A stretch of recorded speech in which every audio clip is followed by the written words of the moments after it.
Message de Philippe Christori, évêque de Chartres, en ce vendredi 15 mai 2026.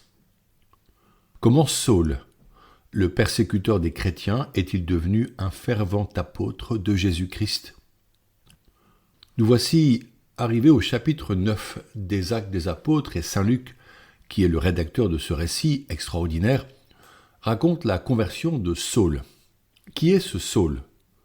Il se présenta lui-même, je cite le texte, « Je suis juif, né à Tars en Cilicie, mais élevé ici dans cette ville où, à l'école de Gamaliel, j'ai reçu une éducation strictement conforme à la loi de nos pères. » Fin de citation. Nous pouvons nous rappeler sa présence lors du martyre du diacre Étienne. Il était alors encore un jeune garçon et il gardait les manteaux des bourreaux. Saul est un homme éduqué, qui a acquis une grande autorité, avec la prétention de lutter jusqu'au bout contre le groupe des Nazaréens, qui voient en Jésus leur Messie. Sa violence n'avait pas de limite, et il le reconnaîtra en disant « J'avais pour Dieu une ardeur jalouse, comme vous tous aujourd'hui. J'ai persécuté à mort ceux qui suivent le chemin du Seigneur Jésus. J'arrêtai hommes et femmes, et les jetés en prison. Le grand prêtre et tout le collège des anciens peuvent en témoigner. Ces derniers m'avaient donné des lettres pour nos frères de Damas où je me rendais. Je devais ramener à Jérusalem ceux de là-bas, enchaînés, pour qu'ils subissent leur châtiment. » Fin de citation. Et devant le roi Agrippa, il précise encore « Pour moi, j'ai pensé qu'il fallait combattre très activement le nom de Jésus le Nazaréen. C'est ce que j'ai fait à Jérusalem. J'ai moi-même emprisonné beaucoup de fidèles en vertu des pouvoirs reçus des grands prêtres, et quand on les mettait à mort, j'avais apporté mon suffrage. » Ainsi, Saul pensait faire œuvre de purification au nom de Dieu, avec la conviction que son choix était dicté par la loi divine. Comme elle est dangereuse, cette conviction. Elle ne laisse pas de place au doute. Dieu le veut. Or, il faut reconnaître que cette logique, absurde en réalité, existe toujours, surtout dans les groupes religieux fondamentalistes. L'adepte se fait le juge des autres, il prend la place de Dieu, ce qui est un véritable blasphème, puisque cela conduit à décider à la place de Dieu, jusqu'à imposer la peine de mort. Saul, qui prendra plus tard le prénom de Paul, est en route vers Damas, avec les documents confirmant que les autorités religieuses de Jérusalem lui ont donné plein pouvoir. Soudain, et je cite le texte, « Une lumière venant du ciel l'enveloppa de sa clarté. Il fut précipité à terre. Il entendit une voix qui lui disait « Saul, Saul, pourquoi me persécuter ?» Cette lumière rappelle la présence de Dieu sur la tente de la rencontre lors de la marche dans le désert guidée par Moïse, ou encore l'ombre lumineuse qui enveloppa la Vierge Marie pour qu'elle donne naissance à Jésus. Cette lumière est à la fois puissante et douce. Elle a la force de renverser Saul et de le jeter à terre, sans doute d'un cheval, animal réservé aux autorités et aux officiers des légions. Il en perd la vue et devient aveugle. Cet aveuglement est un chemin de guérison. Saul ne peut plus voir, mais il peut regarder en lui et découvrir le mal qui l'habite. Plus tard, il écrira « Je ne fais pas le bien que je voudrais, mais je commets le mal que je ne voudrais pas. » Sa force, son éducation, ses certitudes vacillent, il est perdu. Il demanda « Qui es-tu, Seigneur ?» La voix répondit « Je suis Jésus, celui que tu persécutes. Relève-toi et entre dans la ville, on te dira ce que tu dois faire. » Pour la première fois, Saul entend Jésus lui parler. C'est le seul, puisque ses compagnons voient bien la lumière, mais n'entendent rien.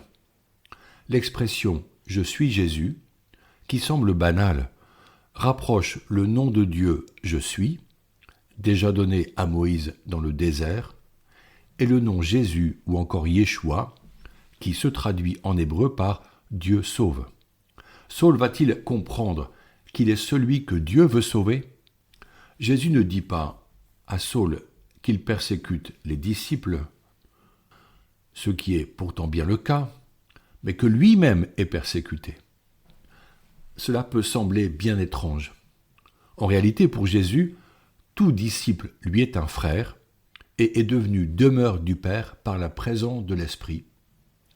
L'ensemble des disciples forment le corps de Jésus, ce dernier étant la tête du corps, l'Église. Aussi, persécuter un disciple revient à persécuter Jésus. Ses compagnons de voyage conduisent Saul en lui tenant la main jusque dans la ville où il reste prostré dans cet état durant 3 jours. Qu'a-t-il pu faire alors? Comment a-t-il utilisé cette expérience de dépossession de lui-même pour relire son histoire, pour comprendre la folie de son projet de persécution et sa complicité à ses crimes? Comment ce dialogue avec Jésus s'est-il continué? Nous ne le savons pas.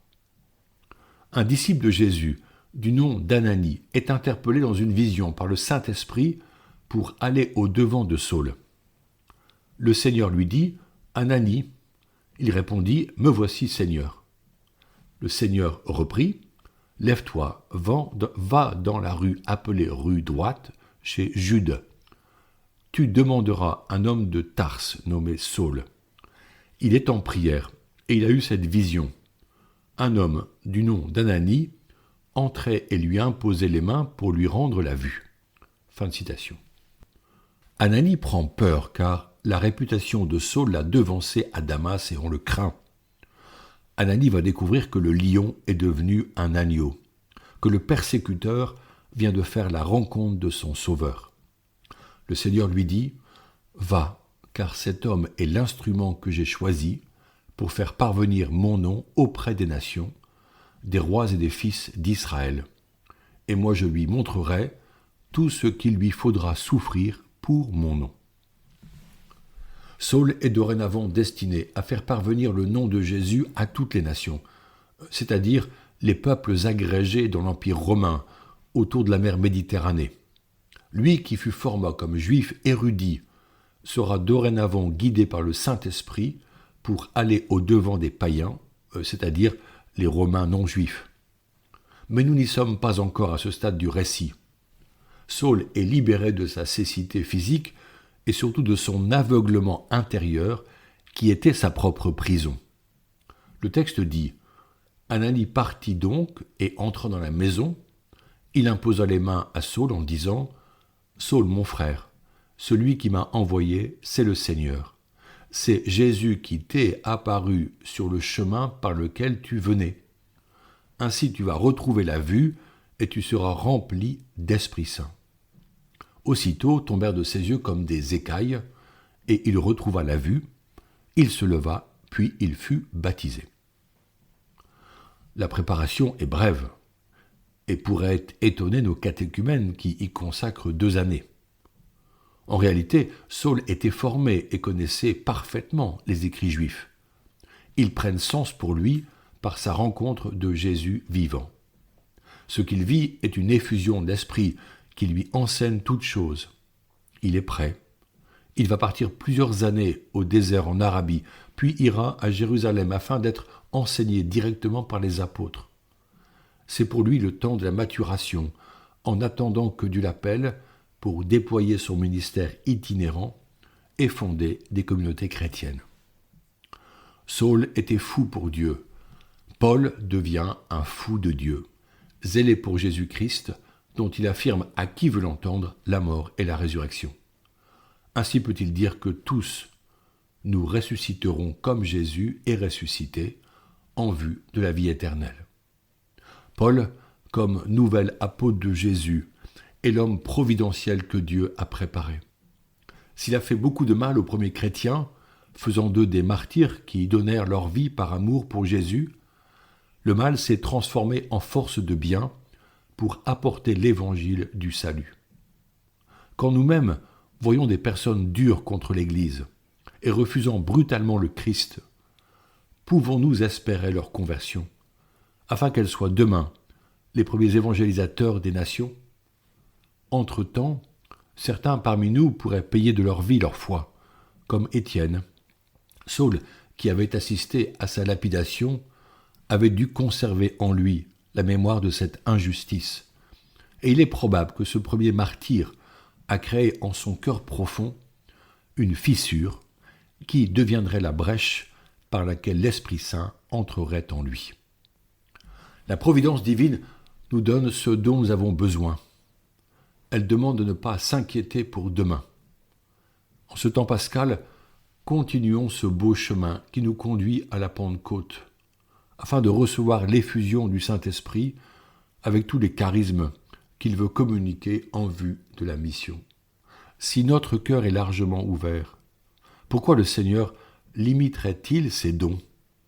Cela appelle notre fidélité dans la prière et la charité.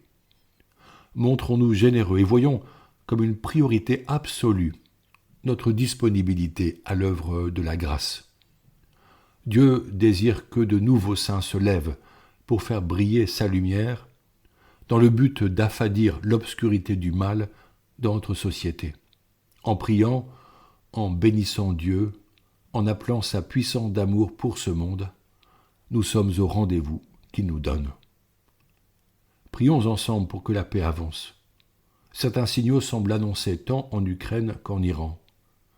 Pour le sud Liban, cette paix n'est pas encore là. Prions pour que cesse la violence. Notre Père, qui es aux cieux, que ton nom soit sanctifié, que ton règne vienne, que ta volonté soit faite sur la terre comme au ciel. Donne-nous aujourd'hui notre pain de ce jour. Pardonne-nous nos offenses, comme nous pardonnons aussi à ceux qui nous ont offensés. Et ne nous laisse pas entrer en tentation, mais délivre-nous du mal. Amen. Bonne journée.